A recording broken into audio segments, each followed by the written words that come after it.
My name is Dr.G. Welcome to That's Unusual, my podcast uncovering the unusual stories behind the world's most interesting people.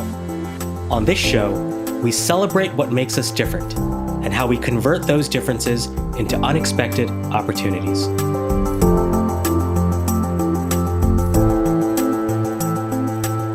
Welcome to That's Unusual. If you're enjoying these episodes, please subscribe to this podcast on iTunes, Google Play, or Stitcher, and by leaving me a review. That helps me better understand if you are liking these shows and certainly keeps me motivated to produce more for you. My guest today is the inspiring and fearless change agent, Mark Brand. As a world-renowned culinary artist, Mark is one of Canada's most recognized social entrepreneurs. Having successfully created 11 businesses in Vancouver, most notably the resurrection of Save On Meats, he has become a prominent example of a new generation of leadership that focuses on passion and purpose. Mark Brand is determined to breathe new life into marginalized and isolated communities through food, training, and meaningful employment.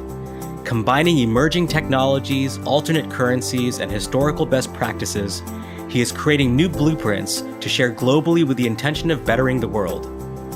In this episode, we get an exclusive inside peek into Mark's unconventional approach to operating a business with social impact, how his defiant childhood influenced his current life calling, the importance of empathy, grit, and failure as an entrepreneur, the belief that second chances in life is our moral responsibility as a society, and even the stories behind his legendary tattoos. As you listen to this episode, I ask that you reflect on your own unusual stories and unique qualities that can help open doors to unexpected opportunities. And so with that, let's get started.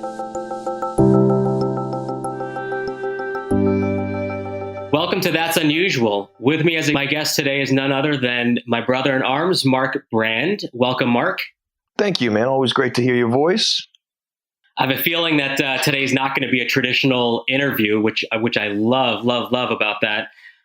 You and I have come to know each other through unexpected ways, and I want others to really get to know you like I have. I also love the fact that you still believe in the art of spinning vinyl and that you're from Canada like I am. So we've certainly got that in common. My addiction has run so deep, Doc, that my entire carry-on, which was the only thing that I brought with me on a multi-city trip, is full of 7 inches. And I had to sacrifice a few pairs of pants and a shirt to the U.S. postal system with the hopes and dreams that it will come back to me. That's how deep that love runs. Love it. Well, through this conversation, I want to get to the essence of the soul, if you will, of what makes up Mark Brand and all that you do. But before we get to the why that makes up your DNA, let's talk about the what a little bit.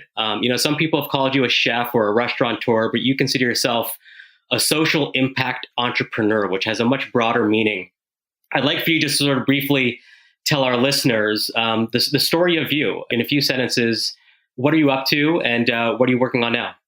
Yeah, certainly. And, while I appreciate the title chef, and I think a lot of people who are untrained take it, I like to refer to myself as a cook. I'm also a trained bartender and a service manager. And I've done every position in service that you can imagine, whether it be, be the Easter bunny at the mall or wash dishes or, cook at a fine dining restaurant. And so I think that we often get pigeonholed with those words. And I think that folks go, oh, he's a cook who happens to be enlightened. And it's like, well, no, that's not really it. We've created 11 businesses from scratch over the last decade, whether that be galleries or streetwear stores or places of community, I think is really the overarching theme. So when I say social impact entrepreneur, or when I heard somebody say that and sort of took it on, it means that all the work that I do, whether that be, barbecuing in the park down the street for people who are marginalized or, doing a talk to a real estate board in Prince Edward Island, all of it is supposed to be impactful to making the world a better place. And every day that I get up is absolutely a blessing, and I count it as such. And I want to make sure that I am spending that 12 to 15 hours making sure that I left it better than I found it every time I put my head down. And so the work that we do and we've done has been a long journey towards exactly that and leaving it better than we found it. That's so inspiring. Tell our listeners a little bit about what you're currently working on and sort of the journey that led you to Save on Meats and some of the other initiatives that you currently have in play. Yeah, sure. I mean, long story short is I traveled a lot as a child. My dad is an engineer by trade. So, we traveled all over the world before I was 9 or 10 years old. And my formative years were spent in Nova Scotia in Canada. And it was a fairly middle to lower class area and people doing a lot with a little. And one of the things I speak about a lot is unconventional solutions. So I started to collect all of the things that I saw people doing out of adversity. And I spent 3 years off and on in Nigeria. I spent almost 10 years in Australasia. And then living back in Canada, I operate in the world's largest open air drug market known as the downtown east side of Vancouver. It's dense with mental illness, drug addiction. It's $1 million a day market. And so for me, I took all of the learnings or continue to take all the learnings of travel and try to implement solutions to help people just get through that day better. So typically we've done that through food systems, and I currently own and operate 4 businesses here in Vancouver and a charity alongside of that. And I guess the flagship business you could call it is Save on Meats, which is at 43 West Hastings Street in the downtown east side, so a block away from everything that's happening, sort of in ground zero. And that project is a business that's been focused on food security, unbeknownst to the prior owner, since 1957.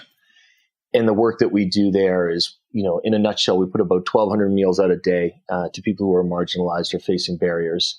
And the people who are creating those meals are also in that same situation for the most part. And I'm heavily focused on systems of procurement to include social impact groups who are doing urban farming with people with barriers, and also traditional farmers who are trying to make a go. So what we try to do and what I try to do is blend the systems.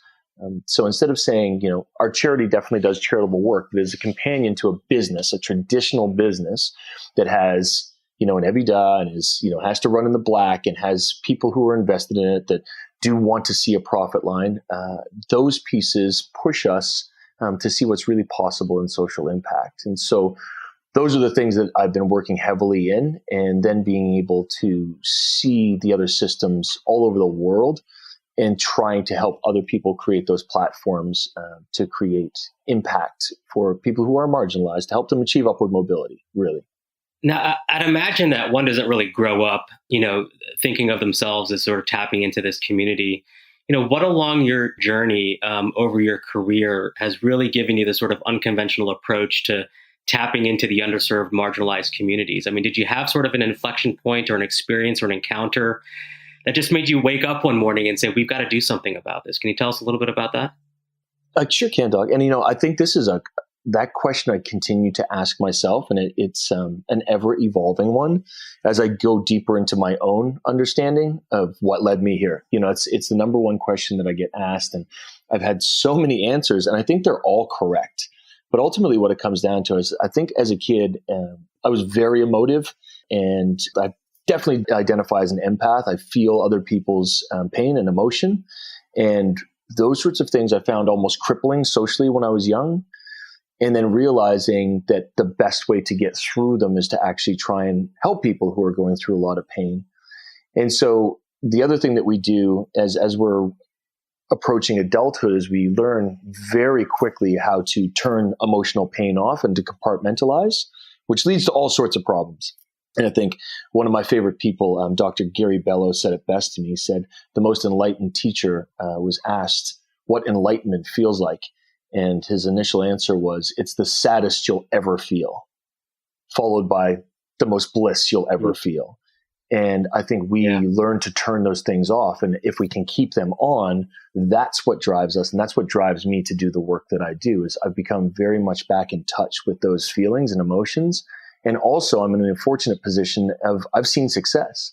I know what success looks like of taking, a man who's been entrenched in the street and been addicted to heroin for 30 years and see him turn his life around and become a meaningful part of not only society, but, reintroduced to his family and being a proud grandfather. And I've got dozens of those. And so as we see that, people say, yeah, but what about the thousands of failures? And for me, that failure is a wonderful word. And there's, a lot of schools of thoughts on this, and scholars will write books And I don't like the fail fast, fail often mentality at all. I just believe that our failure is literally not something that defines us, but it's education. It's education in the greatest sense. It's learning how to swing a bat in the first 500 strikeouts and then hitting your first home run. And next thing you know, you're pinching for the Jays. Like, all of these things are very possible. And I think that we need to apply that psyche to our daily life and just become more in touch. And so, wrapping that up, I became back in touch with all of my empathetic pieces, and also harnessed my tendency for addiction. I struggle with alcohol and narcotic addiction all throughout my career, and understand very deeply how quick any of us can end up in a situation where nobody's willing to give us a shot. And wanted to make sure that I was one of those people that, bred giving people a second chance. Yeah, I love that. And that whole, fail fast, fail often. I mean, it's one thing to sort of, say those cliched words, but it's another thing to actually understand it and live by those words, for all intents and purposes. And you mentioned your sort of personal struggle, with this, type of addiction over your career. You've probably gone through a lot of self-discovery over the years and against the odds, and I'm sure you've encountered friction along the way. Can you tell us a little bit about, your upbringing and your path and sort of your self-discovery in terms of, getting yourself out of that rabbit hole and really pulling yourself out to do something greater for the larger community? Yeah, I mean, addiction's an incredible thing, and it's also closely tied to those receptors, right? There's some statistics that, are directly aligned with people who are street entrenched or who are homeless. And that is 100% of them have been abused in some way. Not 92, not 98, 100%. Right? So if you've been abused or you've been hurt and you believe that you're not good enough because of that, or why would this ever happen to you? And that sort of trauma exists in so many people and is the inhibitor to ever trust again or to believe that you can do something great. And something I said, and it just sort of came out in a flow state while I was doing a talk, was there's nothing more invigorating than knowing how flawed you are and believing that you can still do good. And for me, that was always, I guess, my resilience and how stubborn I am, as described by every one of my friends who puts up with me and my family. And that is, regardless of how many times that I've fallen, and they're too numerous to count on appendages at this point, I still believe that I'm here to do something really wonderful, and I take those as lessons and move on. So addiction, in particular, alcohol addiction, is a crazy thing, because what it does to your mental state is it essentially takes your soul from your body, as the Native Americans believe. It takes you out of a flow state where you are incapable of doing things that are in passion or purpose. Yet people choose it because the risk of going into passion and purpose and doing something meaningful is so much greater than numbing oneself and getting through. And so realizing that every single thing that I've done that was a big mistake or what could be deemed as malicious was done under the influence of something. And that one decision that you make to say, wait a second, if I don't do A, then I have the control that B will never happen again. And I can define that. That's a real equation. And in your world, especially, Doc, this, it's chemical. You can make it. You can make that change. So once I started to really realize that and master it, everything became much clearer. And I was able to have those conversations also with other people who were going through it and continue to do so, to ensure that we're showing up as our best selves. And some of us just aren't able to be inebriated and do so. Yeah. Even as a physician myself, I mean, addiction is a really tough, concept to really grasp unless you've actually been in the shoes of someone who's been, through that journey. And it's an enigma to most people. And I'd imagine that even in the things that you're trying to do to really create upward mobility amongst these marginalized folks and giving them opportunities, I understand that you've created this unique token currency because the natural reaction is, well, you're just going to feed the individual's addiction even further by, employing them and putting them in your space and put your entities at risk to some degree. And I'd imagine that there's a lot of friction and explaining to do there in terms of explaining to the neighborhood and the community about how this actually functions and works. Can you tell us a little bit about how you've approached, that sort of controversial element of, not just necessarily feeding the habits of these individuals who might be addicted in some form or fashion, but how you're essentially helping them overcome it and make them part of the fabric of society, and providing value to society. Yeah, I think it's a delicate balance, especially when you're talking with, and the people who get the most upset, just as a disclaimer, are generally advocates who have been doing this work for decades, and also those who study. So one of the programs that we launched that we discussed is the Token Project, and I think it's got so many good analogies around it about this entire discussion. Okay, so for me, we launched Save on Meats. We're talking about the informal economy, and to define the informal economy, it's people who are living in those marginalized conditions, who are bartering and trading goods, services, drugs, whatever they can in a street market sort of setting, like we've done since the beginning of time. Right. So you're trading things because you don't have currency per se. So folks come to the neighborhood and they'll buy at Christmas time or some other time when they're feeling generous as a company, a handful of gift certificates that have a denomination easily read on the front. So it could be to a coffee chain or a fast food chain, and they give them out in the street. And they give them out in the street with the intended purpose of helping somebody get a meal and brightening their day. Now, anything with a denomination on the front immediately goes back into the street market for narcotics or other pieces at a quarter of that price, which is then resold to a person for double or whatever that looks like. And that's how the engine essentially works in a nutshell, in a very rough way. Now, I created this token. The language sucks around it, but it was one of those moments I woke up at 3 a.m, had this sort of epiphany like this will work. And we created a small plastic coin that has no denomination that you carry in your pocket. And if somebody says to you, "Can I have some money because I'm hungry?" you can hand it to them, knowing that it's going to go to intended purpose. So it has the picture of the Save on Meats pig on the back. It says sandwich on the other side. And you walk into Save On any time of the day or night, regardless of what sort of things you're going through, and you're openly accepted, and you can pick one of 5 sandwiches, including a vegetarian option, because just because you landed on the street doesn't mean you don't have tastes. And that particular project was met with crazy backlash. I was with now mayor, former broadcaster John Tory in Toronto. He flew me out to do an hour-and-a-half conversation with him because it got so much heat. And in that conversation, it was amazing because we were going through and we had people calling in from McGill, and you were taking the choice out of people's hands who are marginalized. And you're saying people can't be trusted with money. And I stopped that conversation, just exasperated. And I said, no, I'm getting people sandwiches.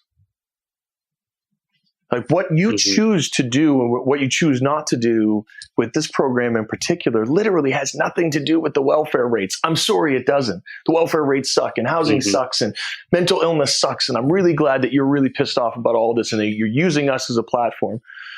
But that's sort of the situation that we find ourselves in as an anecdote is there is no way to start the conversation in a meaningful manner at ground level currently that brings all parties together. So what I do is work on solutions to get those parties all to the table. Now, the token program, after all of its backlash, I thought we'd do 2 or 3 a day. We started doing 120 a day when we opened the program. And just to put this in perspective for those who aren't familiar with Vancouver, Vancouver in its entirety is 3.5 million people. In the downtown core, it's 300,000-ish.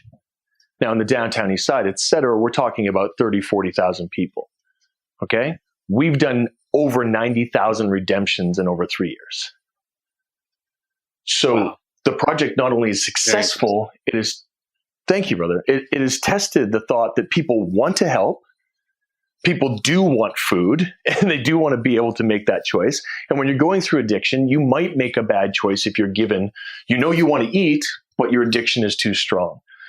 So the conversations around that were very, very sharp to begin with, and they've since subsided a lot.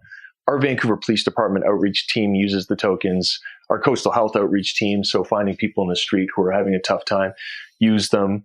We have over a dozen partners with them, and we've scaled this project so it's in other cities in discussion, everywhere from Philadelphia to New York to San Francisco, where these things are going to roll out in a way that fits that neighborhood to create the conversation. Because if somebody asks you for money for food, your initial reaction is they're going to buy drugs or alcohol with it. And that sucks as a stigma. Yeah, absolutely. Yeah. But in my neighborhood, where it's the largest open air drug market in North America, it's a fairly fair assumption. So yeah, that's sort of the stuff that we face, Doc. And same certainly holds true here in the DC area. So hats off to you, brother. I mean, that sounds like a great success. And so, now that that's really demonstrating some traction in different markets and sort of people are catching on to this concept, and you're showing, really demonstrating outcomes in terms of creating upward mobility in the space. I mean, where do you plan to go with this? I mean, what else do you plan on doing, and what's your vision down the road? So the token program is a fun one to talk about. It's one of about 25 things that we do through the charity and through Save On, through our other businesses with social impact. But it's one that I think people go, oh man, that is so easy. That's so stupidly easy. And, why haven't we been doing this? And the fact is we have. In retrospect. Right? Yeah. And it is. I mean, people you talk to like, oh yeah, I don't give people who are marginalized money, but I'll buy them a meal. It's like same. You just had the time to go buy somebody a meal. So some of the best ideas are oftentimes right in front of our eyes, right? Completely, right? So my work now is specifically on having these conversations with folks, uncovering all the beautiful little gems that have happened in smaller neighborhoods or other parts of the world. And when I was doing all of that work, I went to a school of leadership called Think, THNK, which started in Amsterdam and now exists also here in Vancouver, funnily enough, 3 blocks from my house. And it's an interesting story because they had approached me to be a community partner through the charity as they were doing their first class here in Vancouver. And they were doing 2 different subjects. So they take 25 to 30 people from all over the world, leaders, and they put them together. And then they say, we're going to approach 2 challenges. And the challenges were Giving 3.0. What does charity look like in the future? Which is where A Better Life Foundation, my charity, came in. And how might we use emerging and digital technologies and currencies to solve the crisis of housing? And I'm paraphrasing, but something along those lines. Mm-hmm. And so when I went to meet with them, I was really intrigued. I was like, okay, so what does this look like?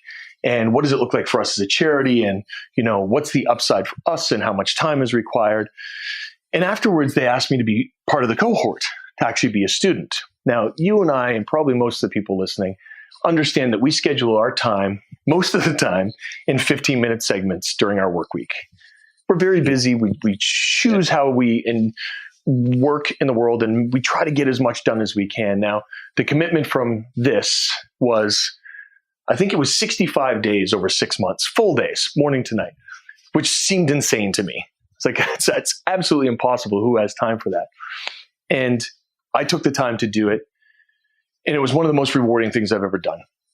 To be able to dive that deep as a leader and realize where your real critical flaws are and where you can show up better, but also to accelerate all the stuff that we're talking about. So when I'm explaining these projects, working in a peer situation with these large groups of people, I started to realize that we are on the cusp of something so beautiful where technology really lives like hand in hand with ground level community. And out of that was the project I'm working on, was born, called PAL, or Positive Access Link. So I took the digital currency challenge and how do we work with the blockchain, Bitcoin, all of those sorts of pieces where contracts are being done every day without bankers and lawyers, where all of these really interesting things are happening. And I took my token and I sort of threw them in a big melting pot with some partners and stirred it around and said, wait a second, what if we could, via our cell phones, communicate the same thing as a token, but not just for food, for housing, for medical, all of these pieces as a community. And that's fascinating. Right. I mean, and so we've dug into that for the last year and a half. But what was really cool about it, Doc, is 92% of people who are living on the street in North America have a cell phone. And over and under 50% of those are smartphones. And so I started to ask all these questions like, well, when I trade my phone in, which I do out of vanity every 8 to 9 months, where does it go? Could I have those phones? Could we partner with telecoms? What does the technology look like for doing wireless doctor visits already? Can we partner with those guys? what about a trusted community piece where I can get somebody a shelter for the night? Because there's no way that anybody's going to part with $20 for a backpackers on the street. And what does that look like for an actual business model? And so as all these things swirled and sort of took over my brain for the majority of my workday for the last year and a half, I was reached out to by a wonderful professor at Stanford by the name of Nadia Rahmani. And she introduced me to the D School. And very proud that I'll be attending there in September to follow this project as a fellow and dig in even deeper. So that's the road in sort of the last year and a half and where we're going. I know, I don't just believe, that every single person has the want to engage in their community deeper. And if they can do that through the technology that has been created, that then leads them back to the ground level impact. I mean, we're talking about 20,000 people who identify as homeless amongst 3.6 million in Vancouver. If we had an easy way, like the token, to fix these issues with people and, co-create and support, we'll do it. And maybe only a tenth of people will do it. That's more than enough. So that's what I'm really focused on now, Doc. I love how you're taking this sort of age-old problem and challenge that many communities are experiencing and marrying it with some of the modern technologies that we have to enable, better transformation as a result of that. One of my good friends, Mick Ebling, always says, how do we leverage technology for the sake of humanity? And I think you're doing just that, which is so inspiring to hear and see. Can't wait to see, what comes about of it. On a little bit of a side tangent, what I always love in my conversations with you is that your passion and energy just shines through. I mean, these things that you tell me are not just words on a piece of paper, but you live and breathe these life mantras in the work that you do and how you live your life. In fact, to the point where you actually have, you're sort of a highly decorated individual, both in terms of some of the accolades that you've gotten, but also in forms of the tattoos that you have on your body. For those who don't know that about you, tell me about some of those tattoos that you have on your body that really reflect, sort of the words that you live by and sort of, drive meaning towards what you do every day. Sure. Yeah. I identify as tribal. I identify with a warrior mind state. I identify with all of those things. And whether that be competitive on the basketball court or, competitive in business or any of those pieces, I do tap into the deep roots of my heritage. And I started getting tattoos when I was about 15 years old at a very dodgy place in Dartmouth, Nova Scotia called Merchant Marie's. And a woman there would smoke and tattoo you.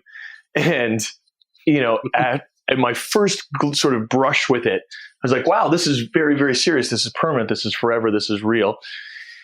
And then as milestones and life challenges hit me, it was a way of me dealing with the pain that I was going through, and also as a constant reminder of the conquering of that pain. And also to be able to look at yourself and as an individual who does identify high on the spectrum with the old OCD, it's quick to have a look at your body and remember what you're doing. Sure. And the pieces and the stories that define me are readily seen by me and others and are really important to me. So I've got my mother's name tattooed on my neck, which was amazing because my first restaurant was called Bonita. It was named after her. And it was also on my neck. And people would say to me, wow, you're really dedicated to the marketing of your restaurant, which it didn't go well. Not a single time did that go well. But is an interesting, as an anecdote, is an interesting conversation piece because when you are adorned with anything, you are representing something. And to those who don't know, so in 2004, 2005, I've got love tattooed again across my right hand, and on my left hand, there's nothing. That for me is love in the absence of hate. That there is nothing important that has ever been done out of hatred. And as a larger gentleman who, looks like he could have had a nefarious past with a neck tattoo and a hand tattoo, customs was not always a fun time. But I made those choices. I very much made those choices because I didn't want to be shocking or different or, against the grain. This is exactly how I felt that I am and how I wanted to be. And I think that self-expression is so incredibly important on our journey because that journey is extremely short. And we need to be able to be our truest selves throughout it. Yeah, true to that, brother. I'm always fascinated by people who get these tattoos because it's always emblematic of something much more, something much deeper. For someone to choose to get that level of permanence on them, I'm always fascinated to hear the stories behind it and what's the meaning behind it. So really, really cool. Thanks for sharing those, and we'll try to get some images of those, on some of the materials that we post of you on the website.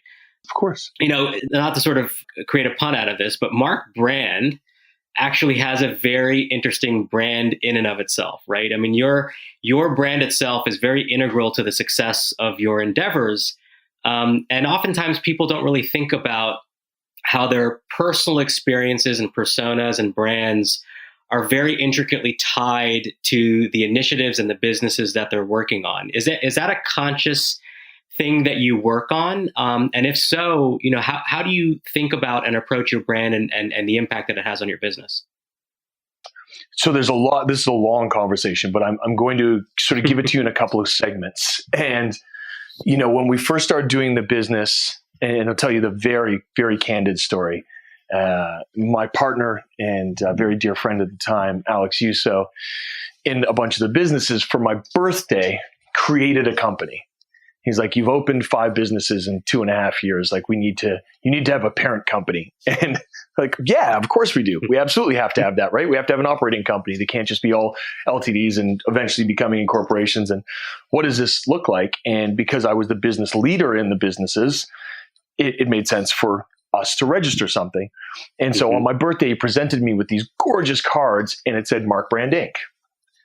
And that was met with varied responses because, number one, Canada. So Canada and Australia share this beautiful thing, which can be paraphrased into tall poppy syndrome. If one poppy grows taller than the rest, chop its head off. And that's a thing. Like, we're known for being humble and not shining too bright. And so to me, I was extremely flattered. I was like, oh, this is wonderful. What a beautiful present. And thank you, for recognizing the hard work. And when we talk about me, we talk about us. And that's not necessarily always the case. And it is very polarizing. But that polarization came, and this was all supposed to happen, as I believe everything is. Polarization came because the things that I would start to approach as I moved into the social realm and break ground there and do things that hadn't been done before, well, the vitriol would then be focused on me. And that was the wonderful part about it, because our team got up to a point of about 280 people at one point. But when anybody attacked the moves and the decisions, they attacked me, which was wonderful because ultimately my neck was all the way out and I've got very thick skin. Just ask my tattoo artist. And it was an easy way as a company to say, okay, the flawed guy at the front is the one who's making both the good and the bad decisions. Now, as we started to soften and we started to really work with the community deeper, about 1.5 years ago, we made the decision there's a lot more we in my world, by the way, to change Mark Brand Inc. to MBI. And what's wonderful, and I run a creative agency and we do a lot of marketing and branding for other people. And what's interesting about the world that we live in is if you and I weren't having this conversation, anybody that would be introduced to our company would see it as MB Incorporated. Now, they might draw an immediate line, they might not. But the thought of it is, as a leader, I also stand with my other 17 leaders in the company, peer to peer, shoulder to shoulder. All of our opinions hold the exact same weight, always have. Same as our mentors and the people that we have as mentees. Our company and our brand is a conversation about social justice. Now, am I the poster boy for it? Yes, because I'm the loudest one. But the way that it works is ultimately it's a democracy, a real democracy of pieces. So was it a conscious decision? I got pushed very heavily in that direction. We had our TV show that was focused around me as the central character, but with our team and all of the other pieces and talks and keynotes are me channeling the energy of our team and our successes. So I get to wear that hat, which is great. And I also appreciate being able to shoulder the attacks because I'm extremely defensive of people who I care about. So it's worked out in the long run, Doc, I guess is my answer. That's great. And I love, I mean, there's always this sort of, integration and very close thread between someone's personal brand and the work that they're doing. And I love sort of digging into getting the backstory behind that. I have to ask this question because it almost seems so ironic that your last name is Brand and you've done such great things with your brand and you run somewhat of a brand identity entity as well. Is Mark Brand your real name? It sure is. Yeah, it sure is. My dad's actually sitting in the kitchen down the hallway, and he's a, I think, 5th generation Brand. My mom's name is McClellan, and in my family, what happens is you take your father's name as a middle name. So he was Thomas Roger. His father was Roger William Wallace, and I'm Mark Thomas. And so, yeah, very much my real name. Real name, no gimmick stock. That's so great, so convenient. I just had to ask that question. So, of course, also fascinating and inspiring. And I think this might be a good point where we can jump into the section of the podcast where we do a rapid fire Mad Libs, where I'll ask. Okay. I'll start off a phrase and you just fill in the blank and just be spontaneous and have fun with it. And if you want to explain certain things, you're welcome to. If not, we can move on to the next question. So let me start off. That we've got 5 of them. The first one is the best piece of advice I ever received was. There are 2 types of people in the world: those who wait to talk and those who listen. And that was from my mother, and it helped me define my relationships, period. It's just a wonderful thing to ponder, and you can do it for hours. Yeah, absolutely. Great piece of advice. The one unusual habit I do on a daily basis is. Oh, man, the list is so long. I think my routine, my hyper level of organization, which is infuriating to some, is part of my daily piece. Like, everything has to be just kind of so for me to operate at my best level. So, yeah, that's the habit that's very real. If I sit down at a restaurant with you, you'll watch me rearrange every plate and piece of cutlery and napkin and everything every single time. That's so interesting. Is that like an OCD element of you? It is. It very much is, and it contributes to my level of comfort. It's crazy. That's great. Okay, next one. If I had to write a book about myself, the title of the book would be? Oh, that's a good one. I think it would have to be, How Did We Get Here? Explain that a little bit. What do you mean by that? I wake up, like I said, feeling blessed and very fortunate to be able to do the work that I do. But I also am in awe. I'm in awe that I got all of the opportunity and worked extremely hard for them, but of the people who are in my surroundings, like including yourself and the conversations that you and I have had about the people who are in our lives and the things that we get to do on a daily and weekly basis.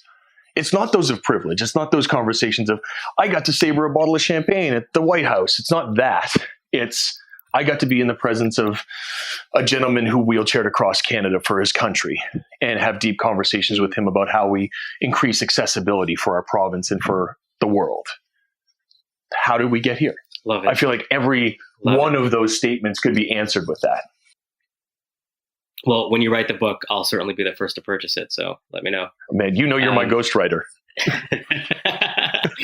If you could invite 3 people over for dinner, dead or alive, who would you invite and what would you talk about? Oh, that's a fun one. Terry Fox is number 1 on that list. That's one of those things that I've always regretted not being able to have that conversation. And for those of you who don't know, it's a paraplegic man who ran across the country to raise awareness for people with disabilities. Incredible man. Him, I would, and this one's a little cliche, but not at the same time. I would love to have spent more time with Cassius Clay, or like time to actually understand how much of that struggle, was theatrics. Like, there's so much of that was those forefronts theatrics, but what did that feel like as a human being?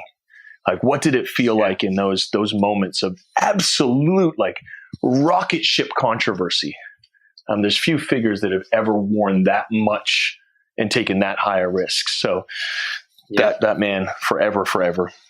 And then, Michael Haggerty, and I'll go to Michael pretty much every time. Mike's one of my closest friends and is one of the pillars of our business. And he was the gentleman I alluded to with addiction earlier, who's a functioning grandfather. And, he has been in the downtown East Side since the 60s and was incarcerated for the first time at 19 years old and was part of our massive prison riot. Like, I have him tell me stories and we record them because they're so incredibly important about how we got here as a society.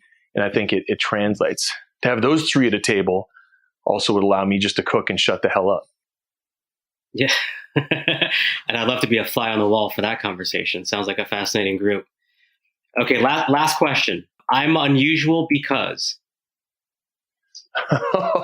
Good one, Doc. I'm unusual because... I had to ask that question. Absolutely. I'm unusual because of the last 49 minutes and 38 seconds that you can feel free to listen to again. That's great. Love that response.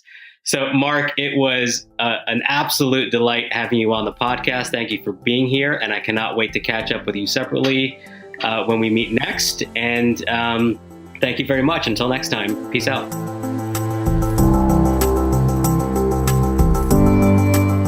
Hi again, it's me, Dr. G. If you are still listening, I'm hoping it's because you enjoyed this podcast. If you would like to hear future episodes, you could really help me out by subscribing to the That's Unusual podcast on iTunes and leaving a review. It goes a long way in helping me get the word out from avid listeners like you. As a thank you, I will be selecting one new reviewer each week at random for a free private 15-minute phone conversation where you can ask me anything and get professional advice on your career or business to help you stand out and make a difference. Also, if you want to be notified of any future episodes, please visit that'sunusualpodcast.com and sign up to receive updates on new episode releases. Until next time, remember to always think unusual.